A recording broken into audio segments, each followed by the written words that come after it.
And that is great to see those dollars put to work. Great for those kids and their future education. Also great for kids, parents, you name it, getting outside today. Yes. Absolutely, yeah. Anything outdoors, really. And in fact, I know it's January. We don't talk about it very much this month, but the golf forecast is not too shabby either. Yeah, enough time, maybe squeeze in some birdies. Yeah, there you go. A little chilly, but it's January after all.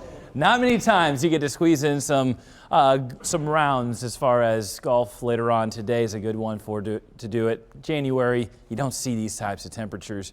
As far as the southwest winds, those are in place throughout the day.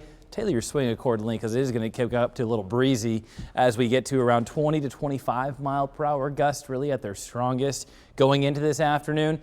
Then going into the rest of this evening overnight, well, we lose the clear skies. Clouds thicken up. That sets the stage for what's going to be a pretty soggy Thursday. The rain chances really build in mid to late morning. Notice areas south of I-80 starting to even see some shades of yellow. More moderate rain could gather just enough to have maybe an isolated thunderstorm or two, mainly to the south and southeast. That'll be the better chances for that, but we could see a little bit of that as I talk about some even heavier rainfall rates at times.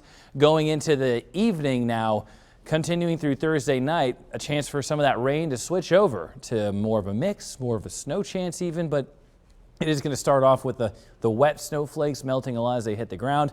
North and northwestern Iowa as we go to around midnight to 1 a.m. seeing more shades of blue, so we could see some of that start to accumulate. That could make roads a little tricky as we talk about Friday morning up that direction, but we're not going to see that here in Des Moines. Central Iowa, strictly rain as we go to Thursday night, and then we dry things out for Friday. But as far as the potential rainfall, it's looking like a decent soaker for a January day. Thursday night, around half an inch to a full inch possible. Some spots could even pick up more than that.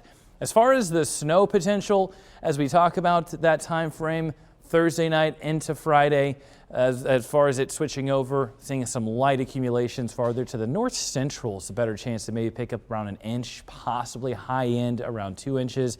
But off to the west of I-35, most of us just getting away with areas around half an inch or less. So the rain and snow chance wraps up through Friday morning, and then going through Friday, mostly dry, not a lot of activity until we get into Friday night into Saturday. That's when snow chances move back in, favoring the southeastern half of the state and even more so off to the southeast. So we could see some minor accumulations down that way and then some passing snow showers still possible with the breeze as we go through Saturday. And that could blow around a little bit. So some patchy slick spots, maybe some isolated visibilities here and there as we talk about the snow showers on Saturday. The cold moves in, feeling like the teens the first day of the weekend. And then we'll start to rebound, and then 40s will be returning Monday of next week.